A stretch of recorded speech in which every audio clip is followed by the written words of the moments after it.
Good day, good day. Hello, everybody. Thank you so much for joining us today. My name is Tanya Osborne. I am the Director of Events and Community Engagement with Women Grow.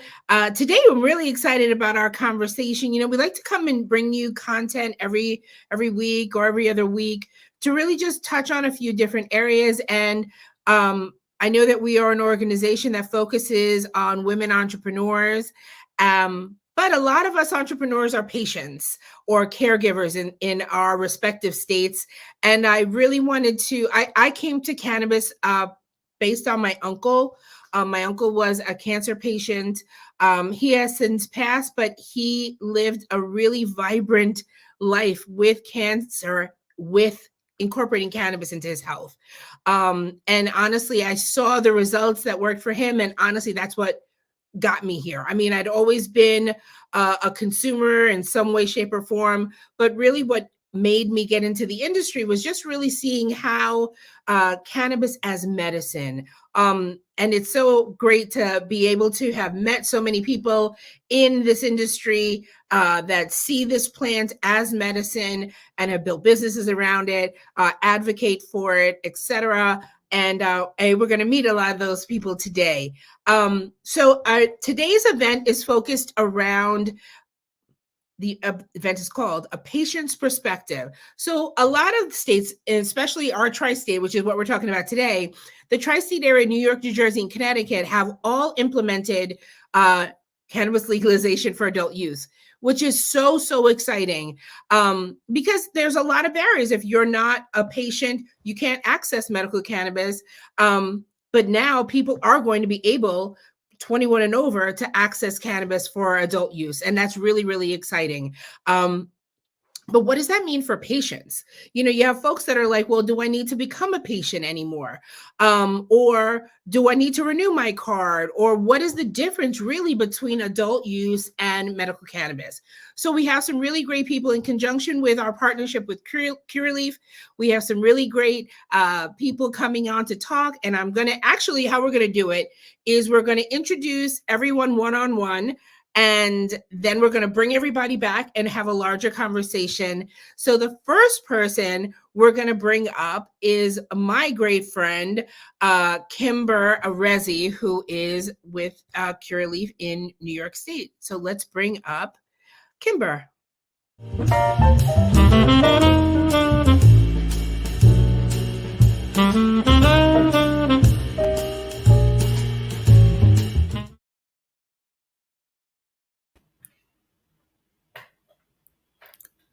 Hi, I'm Kimber Arezzi. I'm the Director of Sales for Curaleaf New York. That's my day job, but most people know me in the New York State community as being a patient advocate for medical cannabis. I've been a long-time patient in the program. I'm glad that there is a program.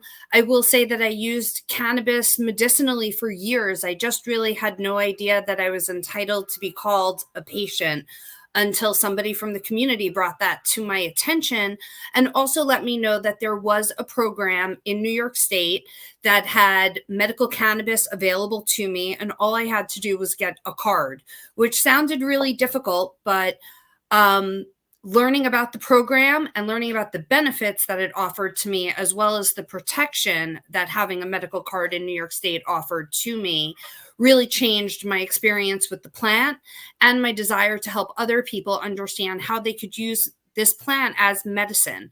So a great patient experience in Curaleaf Forest Hills led me into my own experience working in a dispensary for Curaleaf Long Island and then working in outreach.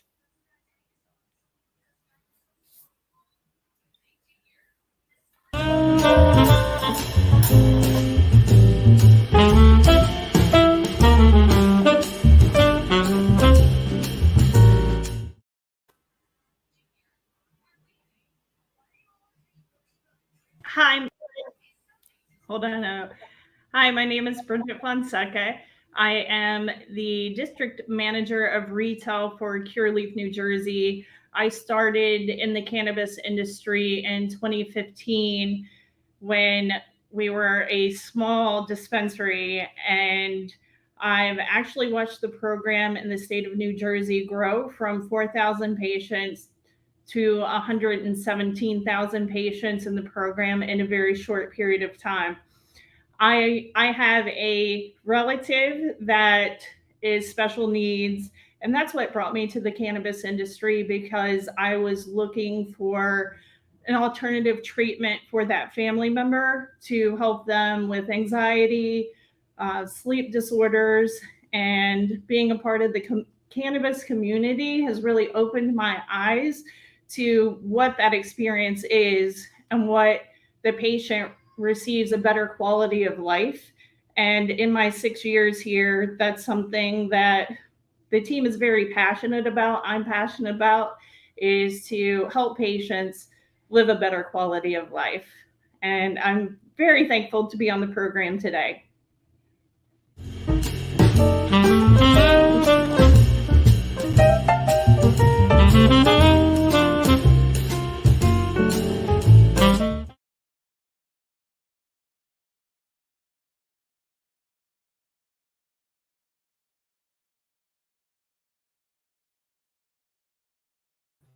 My name is Kebra Smith-Bolden, and I am a registered nurse and a patient advocate and a legislative advocate, and the owner of Canna Health, which are medical cannabis clinics around the state of Connecticut and the country.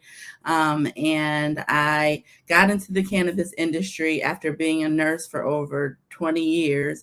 I hadn't seen improvements in people, and my grandmother ended up having an aneurysm, and we medicated her with cannabis and saw a complete turnaround in her overall health in about 4 weeks' time. And it was so drastic of an improvement that I wanted to study this as a nurse, as a scientist, as a clinician. I wanted to be able to effectively help my community.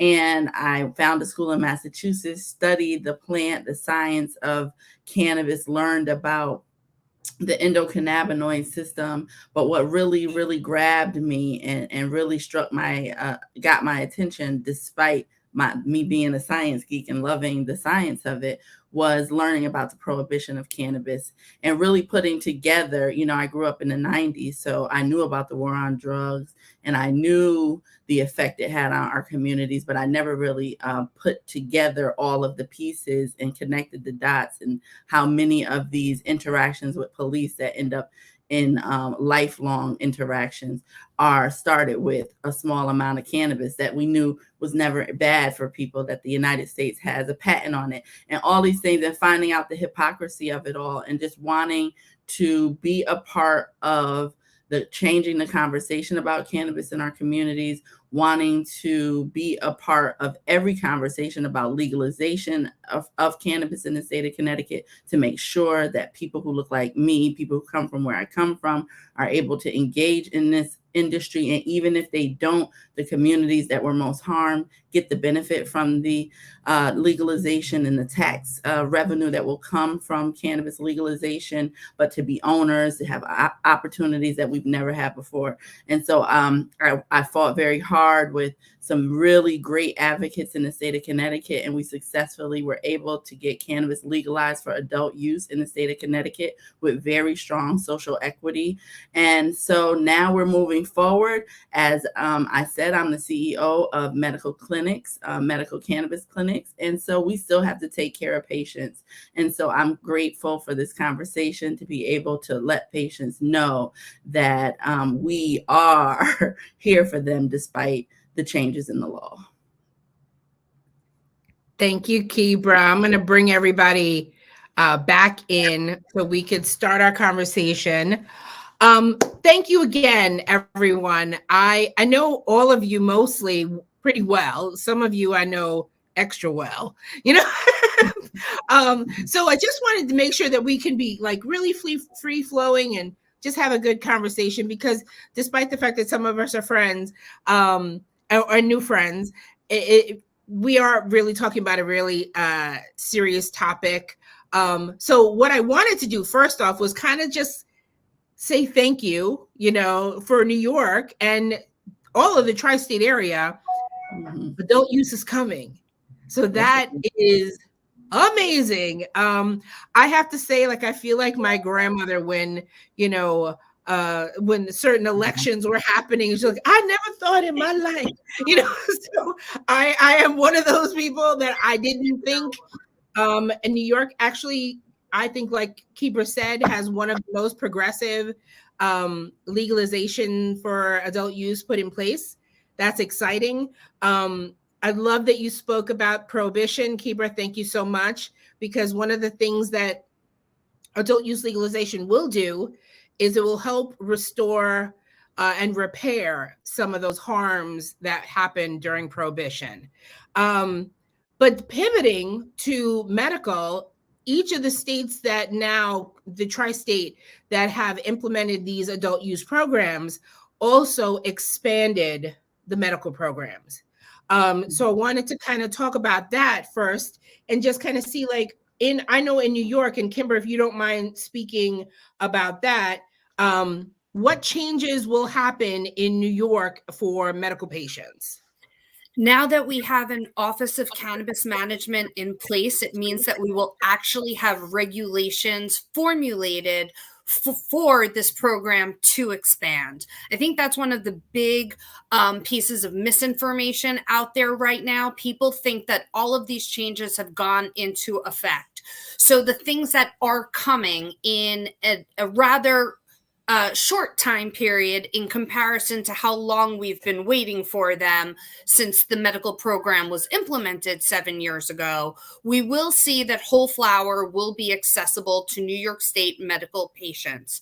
So that means that right now, patients do have access to ground flower. So kind of like the difference of your coffee, you now have the opportunity to determine how you're going to utilize this whole flower and determine what the best grind size is for your medical needs, whether you're making a tincture or you're using it for vaporization. You now have the control of whole flower as a medical opportunity in New York State. The next option that we're going to see is that the number of doctors who can recommend and certify you for medical cannabis is now going to be expanded to any doctor that can actually prescribe medication.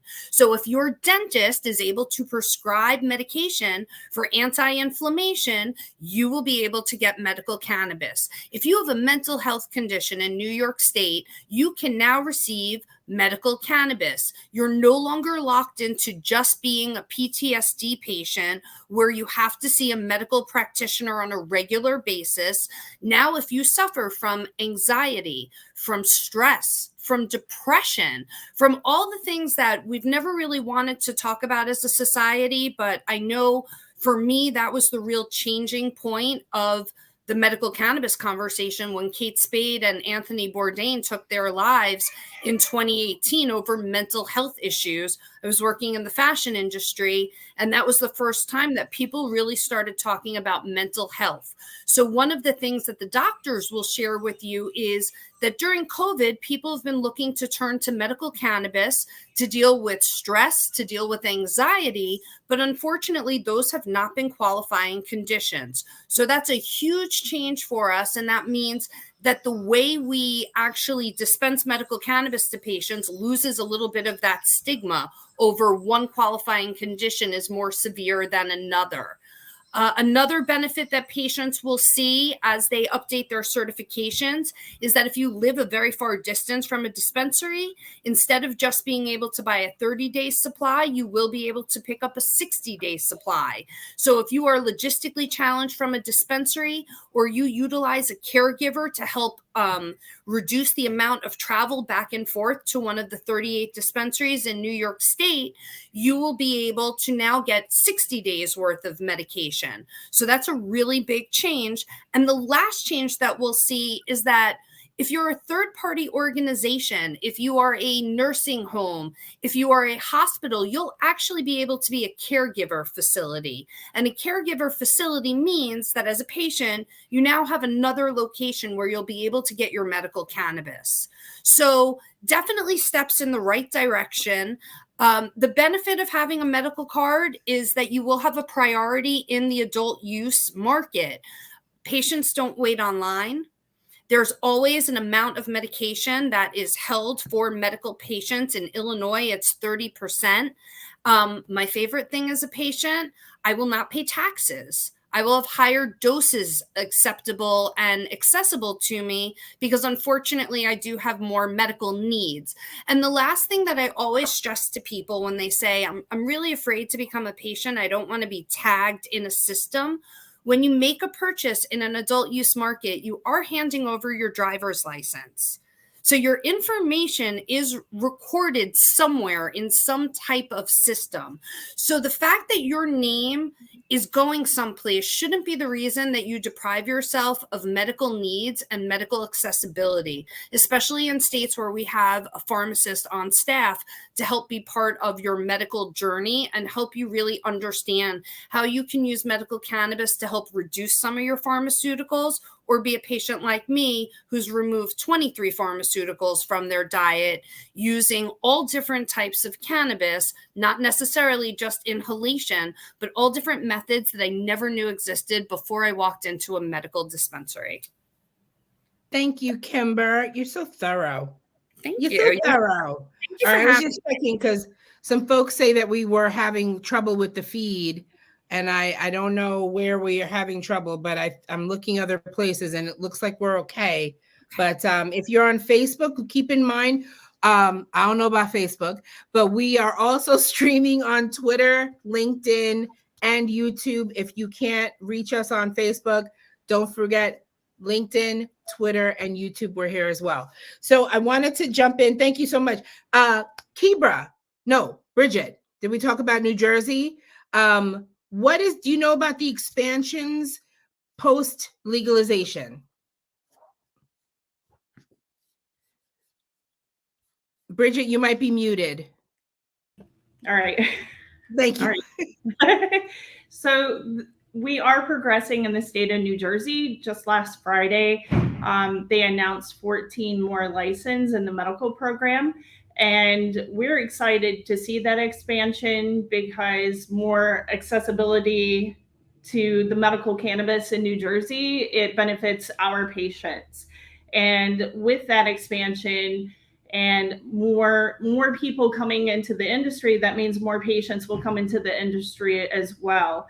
And everyone that I speak to has questions about what that looks like in the state of New Jersey. We're still waiting for the state to write the regulations for the adult use program. And, we're anxiously awaiting that. But, patients can get lower tax rates. Like Kimber said, they could have special discounts for the medical program, more accessibility to products. Hopefully we'll see things like wax and shatter in the state of New Jersey, because currently we sell oils, vapes, cannabis flower, lozenge, and we now have select squeeze, and we also have gummies. My apologies, it's a bite. In the state of New Jersey, we have to say select bite. But those are things that make it more accessible to patients, because a lot of our patients do not like to vape, or they don't want to smoke flower. So providing the medical patient with more options and working hand in hand with physicians, that's something that they like for their patients. They like that there's options where they can take a lozenge, or they can take a bite, or they could take tincture as well. So with the expansion of the program comes expanded product lines, and that's something that I'm very happy to see in the state of New Jersey. And I know a lot of the patients are excited for it too. I'm excited for it too. New York, we're really limited. Listen, I'm happy we have a program, but it's a limited program. I think out of the three of us, New York, New Jersey, and Connecticut has the most right now. Their program kind of makes us look bad, but so yeah, I'm sorry about losing us on Facebook. I don't know, Facebook is Facebook. So come on over to LinkedIn or YouTube or what have you. So Kebra, can you please share what you believe or what you hear that are the expansions that are going to be made to the program? Yes, so thank you again for having me today. And yes, in Connecticut, they did want to make becoming or continuing to be a medical patient an option and an attractive option. And so some of the things that they did for medical patients is Connecticut was a very restrictive pharmaceutical model in the way in which they administered the medical cannabis program. So they only allowed medical patients to go to one dispensary. So they had to register for one and they could only shop at that one. So with the new legislation, medical patients are now allowed to go to any medical dispensary in the state. The sign-in process is a little longer. I mean maybe 30 seconds to a minute longer, because they do like a check to see if people have purchased in a system to make sure that they haven't gone over their allotment. But now they are able to go to any dispensary in the state. Second, another benefit is that in addition to being able to go anywhere in the state, you're also able to purchase more. So the allotment has increased, not much, but they tried. So it has gone from 2.5 ounces to 3 ounces a month within the state. And also, the state of Connecticut opted not to allow for home grow in general, but medical patients as of October 1st are able to grow up to 6 plants, 6 mature, 6 immature in their home. So we have the ability to grow, which is also, a part of equity and access. And so that's a beautiful thing. And let me think, is there anything else? That's kind of exciting. So like when we got legalization, I want to be honest with you. I was excited because I felt it was going to happen this year. But when they said we got home grow, I literally almost fell out. So I didn't know about Connecticut home grow for medical patients. That's pretty exciting. Yes. I mean, and listen, I can't grow a tomato. I'm not trying to grow cannabis. First, I'm just going to be honest with you. Exactly. But the option, it would be fun to try. Yeah, I mean, and that's the thing, when we were working on this and speaking to legislators, they were concerned that it would make our industry less robust if people were able to grow. I'm like, I don't even have time for my cactus. Like, and so the likelihood of people being able to grow medicine like to that quality at home without the need of supplementing at least with a dispensary, it is just ridiculous. There's going to be a few. There'll be a few people that will do it and get good at it. But listen, they're never going to stop selling tomatoes at Whole Foods, no matter how many tomatoes. And you know what? As a patient, you definitely get an appreciation for what goes into the products that you're getting. People have this idea that they're coming to these dispensaries and it's machine-made cannabis. All of the product that you're getting from these dispensaries, whether it's New York, New Jersey, or Connecticut, it's hand-groomed. There are people that are actually touching and harvesting every single plant. There's a lot of love that goes into this. If you can grow a specific strain for yourself, I'm an autism mom. I love the idea of knowing that the OCM talked about home grow today, and maybe I can grow something that's high in CBD. I can grow a tomato. The problem is I don't have the patience. That doesn't mean that I don't go to Whole Foods to buy all different types of exotic tomatoes, even when I have a good harvest. So the fact is, once people have more accessibility to their medication, it's another learning and educational tool that we as the registered organizations, that we as patient care advisors and advocates can really give our patients a sense of ownership into managing their health and wellness. That's what this community connection with cannabis as medicine is supposed to be. Mm-hmm. Absolutely. So let's ask the big question.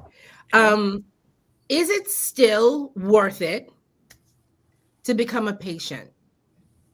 Let's start with I know Kimber's answer. So let's start with Bridgette.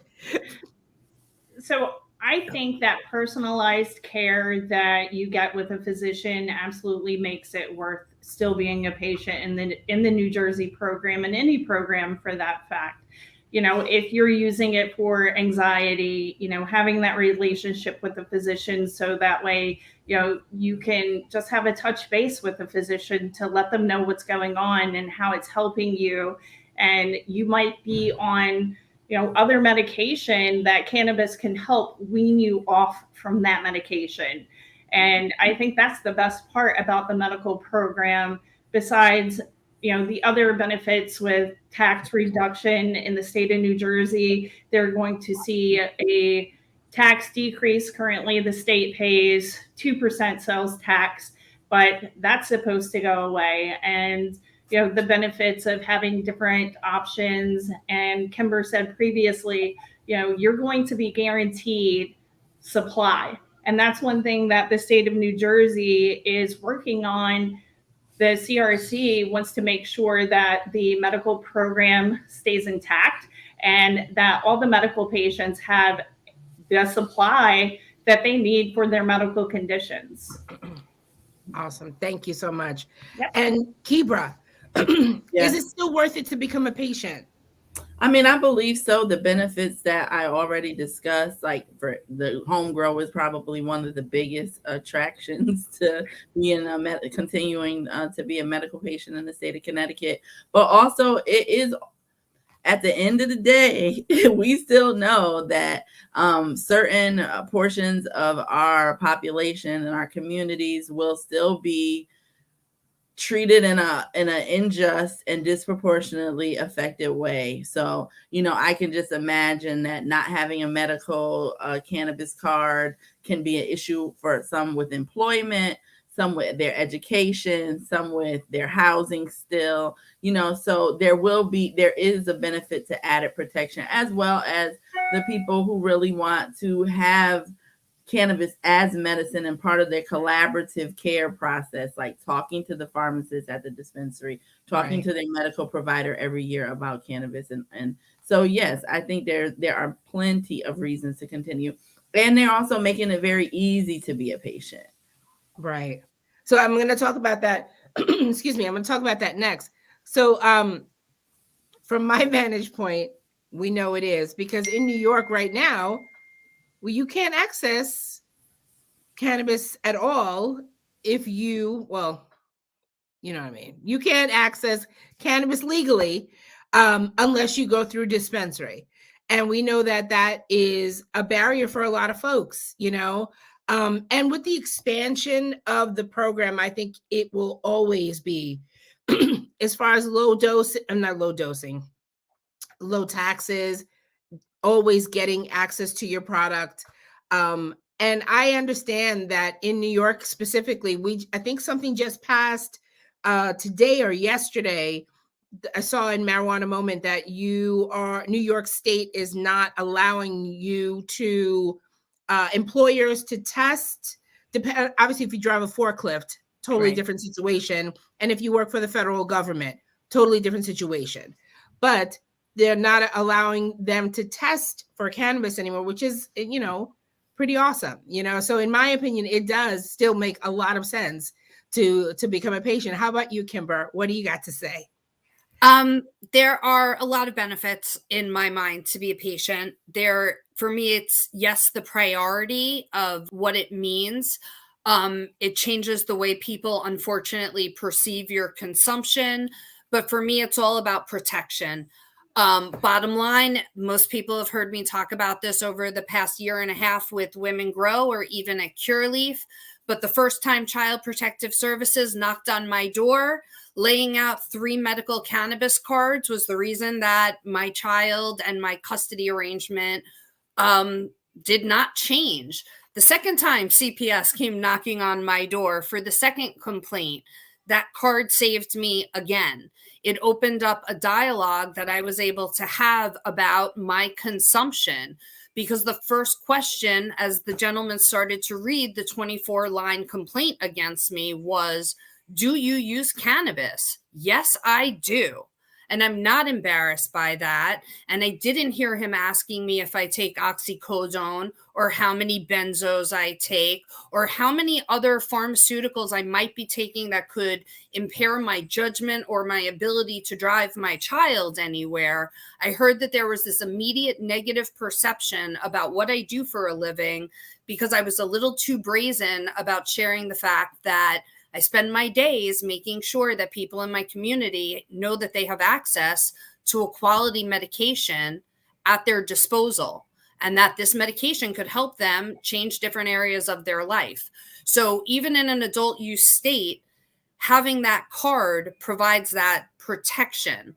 Working in a dispensary for almost 2 years, I can't tell you how many patients would come in and say, oh my gosh, I'm going to court tomorrow. I have a custody issue. I'm getting divorced. There's an issue with my housing. My boss is questioning X, Y, and Z. What can you do to help me? You know what I can do? I can make sure you know how to get a card.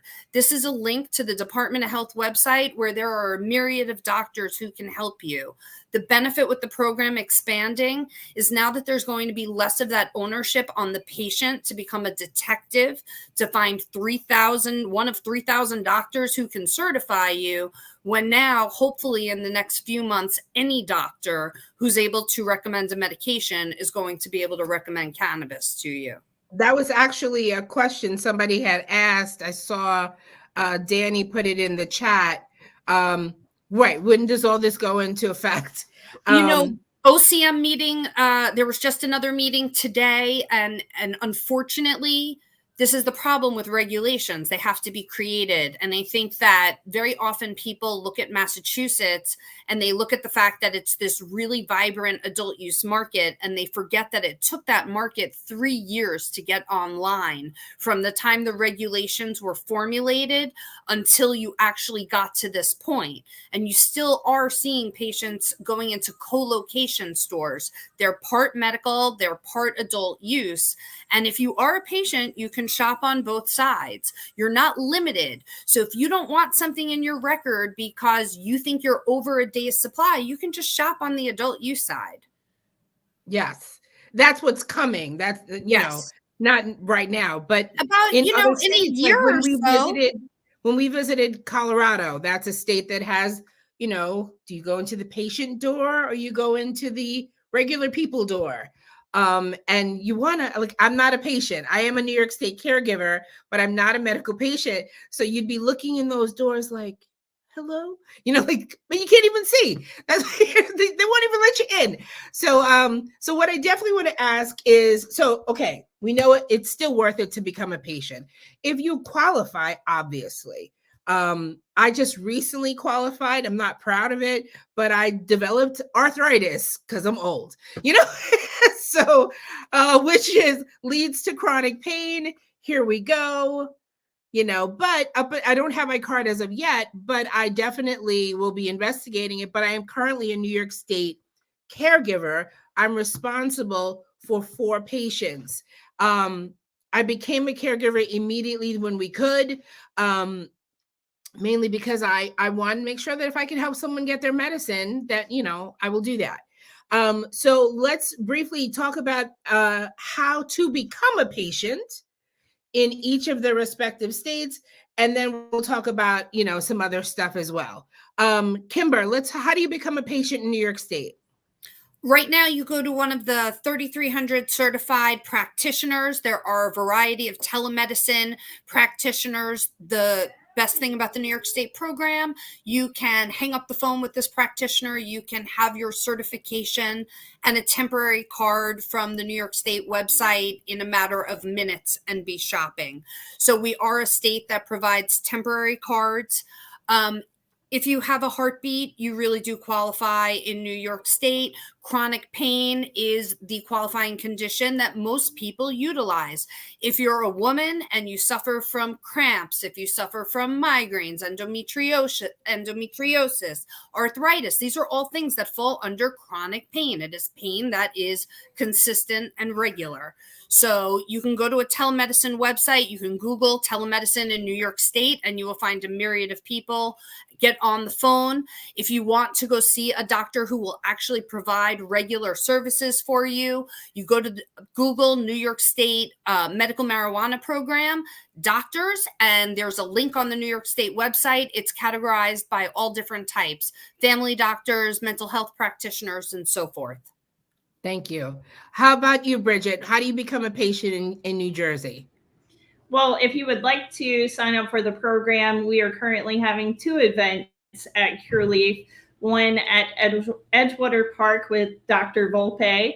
That's going to be on October 23rd. And then we have another event on October 29th with Canicare Docs at the Bordentown Dispensary. And it would be really easy for anyone to schedule an appointment, sit down with the physician. You can get registered, qualified, all in the appointment, and then you have to go through the process currently in the state of New Jersey of registration. But once you get the certification from that physician, you can go sign up on the Department of Health Medical Marijuana Program website. They do ask for a New Jersey ID. You also have to have a utility bill, and then if you are on any type of assistance with the state, you get a card for $20 for the year. If you are not, it's $100, which is a big improvement because a couple of years ago, the card was $200 and now it's $100. So it's pretty affordable, and that card is good for 2 years. So it's pretty easy to see a physician in the state of New Jersey. And, anxiety with COVID has been insane, and a lot of patients have gotten into the program for anxiety. So it's something that a lot of people experience, and it's an easy way to get into the program. Awesome. Thank you. Kebra, how do you become a Connecticut patient? Well, you go to Canna Health. I'm one of the providers here in the state that does it, and we were allowed at the height of COVID to utilize telehealth. So people are able to get their assessment and evaluation done over the phone. Most people, we do have chronic pain now, so we're able to utilize histories of 6 months or more of reports of pain. But most of the people who come through Canna Health are diagnosed with PTSD and certified as such. But we have over 35 qualifying conditions now, and they plan on expanding. I know they just had a hearing, so they may have added 4 additional.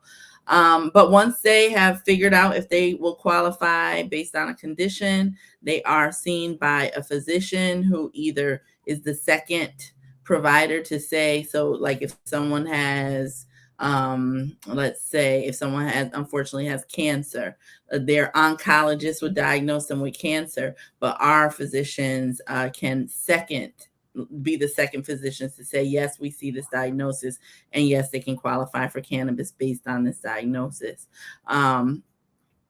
If you're a physician won't do that, you can come to a qualifying center like Canna Health. Once you're qualified, you're immediately put into the system. Then you have to go and register. Most dispensaries and certifying centers will help with the registration process with the state of Connecticut. They still are requiring $100 registration fee. I was hoping that would go away for patients. However, it has been a quicker, smoother process with less delays in the past few months. Awesome. Thank you, Kebra. Kimber, did you mention the pricing? I don't know if we did. Did we mention? Actually, I did not. So New York has waived the fee to get your medical cannabis card. It was something that was temporarily waived in 2017, and the OCM has officiated that there will no longer be a state fee. So the only expense is paying for the doctor's certification for the program. Another thing in terms of qualifying conditions, I did state I'm an autism mom. Autism is not considered a qualifying condition in New York State. I know that is something that we have been lobbying for hard and strong. Something that we do recommend to many of the patients who are looking to become caregivers for people in the special needs community is to talk to their doctors about utilizing IBS as a qualifying condition. Unfortunately, many people in the special needs community do have a tremendous number of gastric issues. So while you may not be able to quantify chronic pain with somebody who's nonverbal or has limited communication skills, IBS is something that does physically manifest and is observable. Thank you. If I could just jump in, listening to what Kimber was saying, one thing that patients can continue to do is advocate for themselves, advocate for the ability to access their medication, advocate for their disease process, their whatever symptoms they're managing to be on the list of acceptable diagnoses. Just because legalization has happened and this legislation has been put in place, there will be changes and amendments on a constant basis. So our work is not done. Don't think you're done. There's much more work. Advocates' work is never done. Never. And I actually, that's how I want to wrap up, because one of the things I really want to, as we start to close up, there's a couple of questions that I'd like to hit. Because in all states, all 3 states, New York, New Jersey, and Connecticut, even though we have legislation, we don't have regulations. So we have the green light, but no rules. You know, people like, well, I remember people like, I'm going to Curaleaf. I'm like, for what? They're not going to let you buy a thing. You know, I'm like, or I'm going to the dispensary. No, you're really not. Thank you for trying. Because like I said, you can only access legal cannabis right now if you are a patient. But when you become a patient, I know New York, New Jersey, and Connecticut all require pharmacists in medical dispensaries. Some states do not. So I'm really happy about that, because like I said, I entered this space because my uncle had cancer. And although my uncle was super cool, I don't know if he would have gone in if he didn't have a medical person to speak to. Just knowing who my uncle was, you know what I mean? I don't know what his bud tender experience would have been, you know? So I'm glad that we have medical people in the program. And I know some of our New York pharmacists, and some of them are really amazing. So I think we're really, really lucky. But we are going to have to teach people how to become advocates, because as certain things, as we get regulations, there's going to be changes and evolutions to this program. So all these programs, and politicians move by 2 things, in my opinion: money and people. And the louder the people are, the more they move. So I love to make sure that patients are also advocates for their health and their access. Listen, if you're going to get home grow, one of the things I was having conversation with Kimber off the record was, if you're going to get home grow, shouldn't you have to be able to test your product if you're going to be doing anything with it? So if medical patients get home grow, medical patients should be access to testing, you know, and maybe even processing, but let me not rock the envelope. Let me not shake it up too much. Another thing is that when you become a patient, you are telling your state that the growth of medical cannabis is important to you. One of the things that we heard so much as we were lobbying and we were advocating in New York was, does anybody really care about adult use? Your medical program is so paltry. You know, you only have 145,000 or 150,000 patients. And our answer would be, well, most people don't know that the program is even out there, because it's the greatest kept secret in the world. And if they do know it's out there, they think it's the program I joined in 2016. They don't realize that in a New York State dispensary, I can get isomalt, I can get distillate, I can get flour, I can get capsules and tincture and vapes. Oh my, and select squeeze now. So every single item that you can drive to Massachusetts and buy at an adult use market, we have for you in New York State. and you don't have to put 400 miles on your car. But you're letting your state know that this program is important to you, and the access is something that you require and demand. Right now, nobody thinks it's important to us because we're not advocating in the right way. And the right way is to show how vibrant this program can be. And I love that.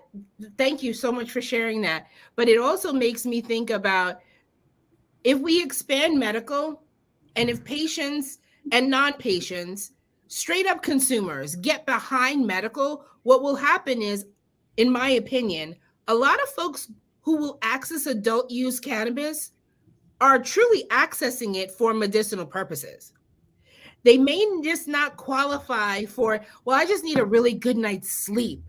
You might not qualify for a card for a good night's sleep, but you'll go to adult use as opposed to going to, like, let's go drink a bottle of NyQuil. You know what I mean? So I think that a lot of patients or prospective patients or patient adjacent are going to use the adult use program really until we get full expansion of the program. Some folks might want to speak to a pharmacist about dosing when it comes to getting a good night's sleep. How much is too much?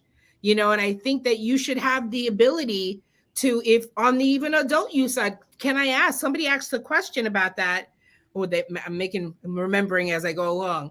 Somebody asked a question about, do we know if New York patients will be able to show their medical cards? Thank you, Danny. Danny, thank you, Danny, behind the scenes. We love Danny. Do we know if New York State patients will be able to show their cards at recreational dispensaries so they won't get charged extra tax? You'd be better off going next door. I don't know what that divide will be, but that's a great question. If I'm a patient and I want something on the adult use side, does my patient benefit roll over? I can't answer it, but it's a great question. Definitely make sure that person is watching those OCM meetings and advocating, because that's where legislation comes from. Us as consumers saying, this is what I need. That's a great point. I want to make sure that if I do shop on the adult use side of a Curaleaf store, that I am not paying taxes and I'm still getting that benefit as a patient. That would be wonderful. Another question, as mothers, and Bridgette, are you a mom? I am.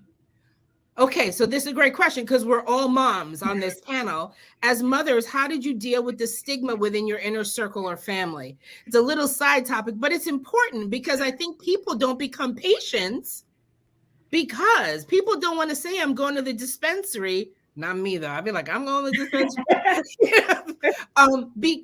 So, Kebra, as a mom, how do you address the stigma? I just normalize it by educating people about it. So it's not just like, okay, like people know what I do for a living. Let's just say they know about Canna Health, but they don't really know what cannabis is as medicine. So I ran into a lot of stigmatization, like at church and different places. So I did an info session right from the pulpit about cannabis and how it works in the body and how, judging people is not what you should do. And, a whole bunch of different other things. And so just educating people. A lot of people really have no idea about all of the benefits of cannabis, that no one's ever died, that it's not it's very small amount of addiction happens ever. I don't even think it really does, but like there's so many things that that people just have no idea about, and they just have listened to the same propaganda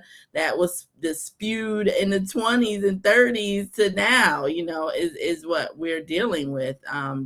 And then, of course, for our communities, the added trauma of arrests and, interactions with police and things behind this plant it makes it a difficult conversation with some of the elderly people in the family or in the community. Absolutely. And really like talking to them about cannabis in a different way and letting them know that it's okay and no one's going to kick in their door because they medicated their arthritis with the plant, so. Thank you, Kebra. Kimber, how do you destigmatize? How do you deal with stigma within your inner circle?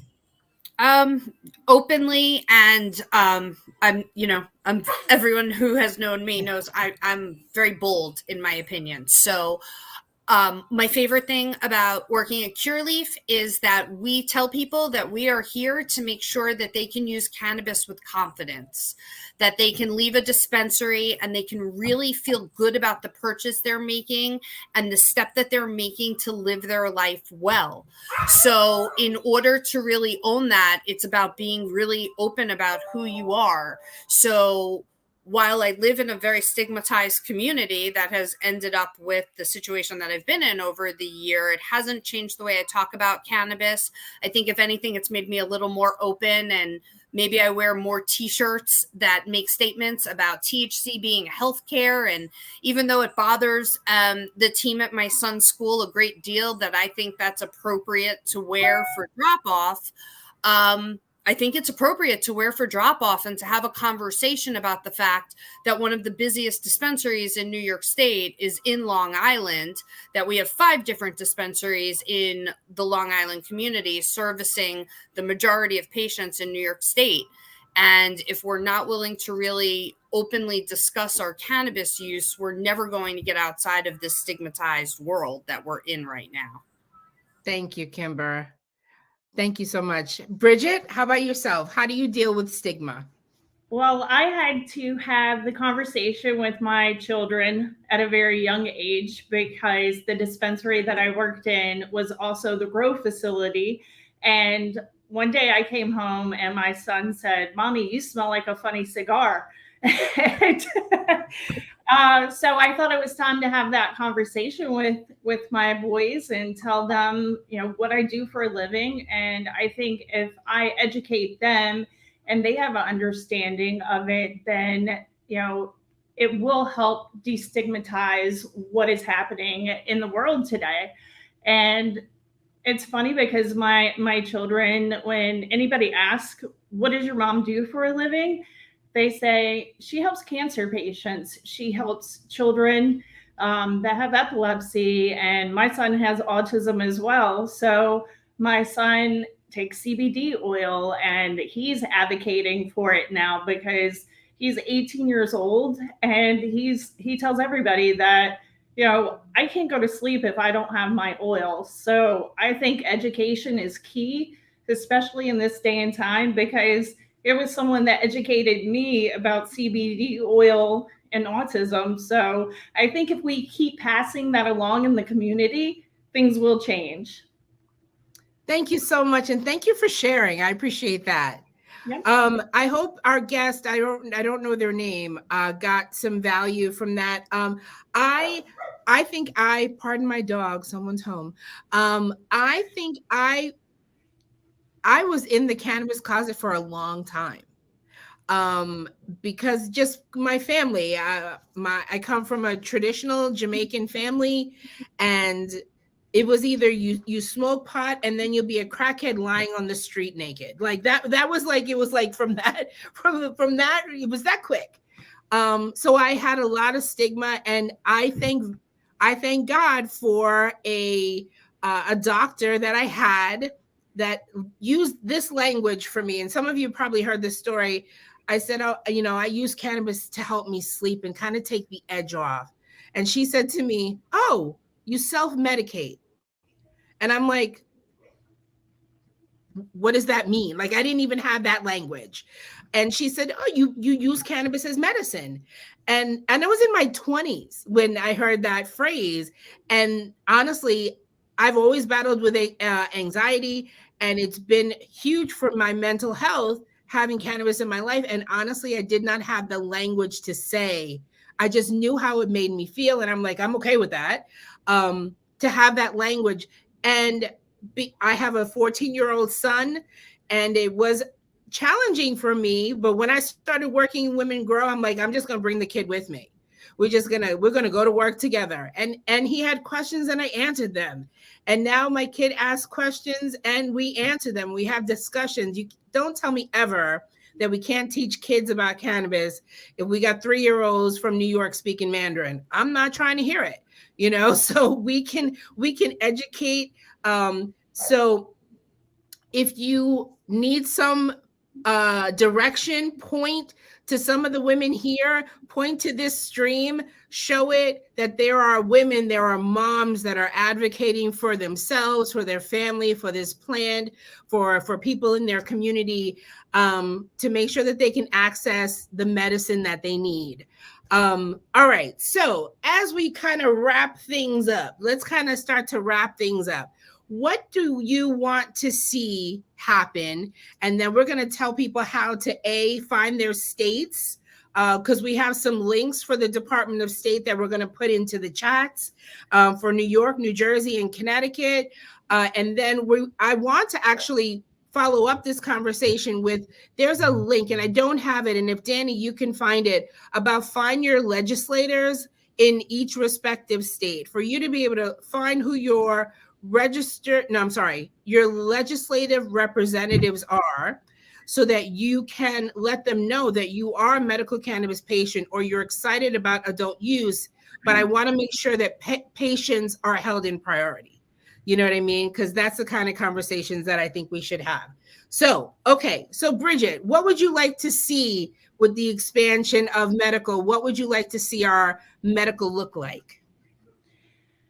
That is a great question. I want to see the medical program expand. And I know that Jeff Brown had said that he wanted the expansion to be at 200,000 patients at some point. And when I wake up every day and I come to work, it's a joy to come to work, because I see and I hear the testimonials of the patients that come in, and they tell us how cannabis has helped them throughout their life and maintain that quality of wellness. And someone that's in pain, they're getting relief from that pain. So I think the expansion of the medical program is a great thing. I think the expansion with adult use as well, because, someone that has PTSD, that is a veteran, may not feel comfortable going to a physician and signing up for a card, because they could potentially lose their benefits. So I think having both sides of the coin is a really good thing for the state of New Jersey. Thank you so much. And you're absolutely right. I know veterans are challenged with accessing the medical program because they could lose their benefits. Certain seniors also who live in federal subsidized housing can lose their housing if they have a medical card. So that's kind of crazy. Kebra, what are your hopes for the expansion of the medical program? Well, I appreciate the efforts that they put forth to, thus far, but I think that patients shouldn't have to pay a fee to register with the state. So I think they should eliminate those fees. I think that patient allotment should be much more than 3 ounces. I think it should be more like 5. And depending on the ailment, maybe even up to 10 ounces, that we're seeing patients need in a month time, especially cancer patients, people with debilitating pain and illness. So, those are the things that I would like to see. We do have now the ability for patients to be delivered to, but the existing medical providers would have to engage in that process. And thus far, they haven't, because it would only be temporary until our social equity licensing begins. So, until then, we have to wait for delivery for our patients. But we do have a robust caregiver program, and so those who are unable to get to the dispensary can elect a caregiver to go on their behalf. Awesome. Kimber, what are your hopes for New York State cannabis? Regulations to be put in place as quickly as possible. I think one of the biggest priorities for patients is we do not have enough dispensaries in New York State. If we really want to be able to support the people who are consuming cannabis with medical facilities, we need more than 38 dispensaries in the state of New York.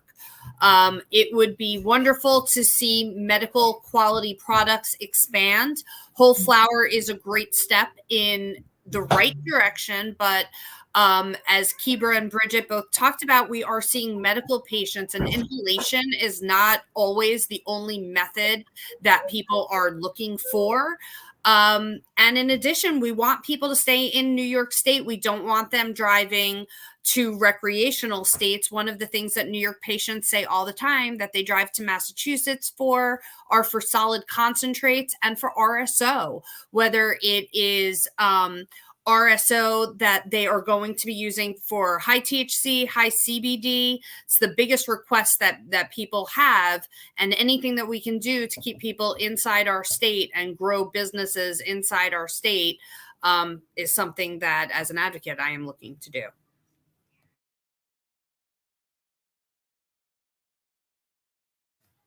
You're on mute now, my friend.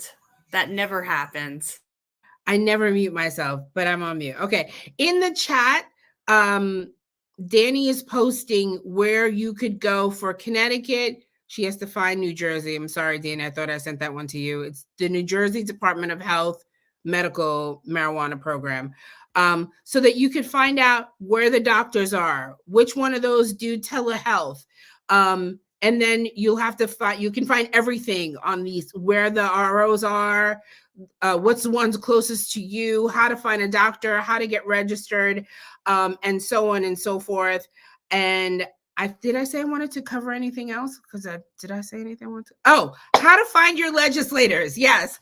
So I don't have the link, and I apologize in advance, but please find out who your state legislators are. Look at that. Look at that. Find your legislator. And then keep them in mind as you start to see if your state has a Cannabis Control Board or Office of Cannabis Management. Those are New York. We have the Cannabis Control Board and the Office of Cannabis Management here in New York State. Kebra, what is it called in Connecticut? So far we have the Social Equity Council and Social Equity Board on the regulatory side. Okay, cool. How about Bridgette? CRC. The CRC, the Cannabis Regulatory Commission. Regulatory Commission. Go online and sign up for all the alerts. I don't care if you're a patient, you're trying to start a business, you're just, I hate to say just a consumer, but you're a consumer. Find out, because we want more. There was an old commercial. We want educated consumers. I don't remember who the brand name was, but I remember they called themselves Educated Consumers. And we want educated consumers. I know when Kebra said that she would love to see 10 ounces as part of the program, I know some of you were like, what the heck? But keep in mind, patients use their product to do other things. They make tinctures, they make their own oils, they make their own butters, they make their own capsules. We're going to do a caregiver series where we're really going to do a deeper dive. I've taken people's distillate that we've gotten from our New York State program and help people make candies out of them, just so that they have another way to not smoke but still get their medicine. So we don't want to, what's the word? We had used it before about how much people consume. We don't ever want to do that, because my consumption levels and somebody else's consumption levels could be totally different. But we just want to have educated consumer. Yes, it was Sims. It was a mess. We are Sims. We are educated consumers. So please educate yourself. Kimber, Bridgette, Kebra, thank you so much for your time today, for all of your information. If you are watching this feed or watching it later, thank you, Chirali. Thank you, Kebra from Canna Health. Thank you, Women Grow. Thank you, Danny, for supporting us. And don't hesitate to hit us up if you want to see any additional types of programming. We really just want to educate the masses. And thank you so much for joining us today. Thank you. We're going to wrap it up. All right.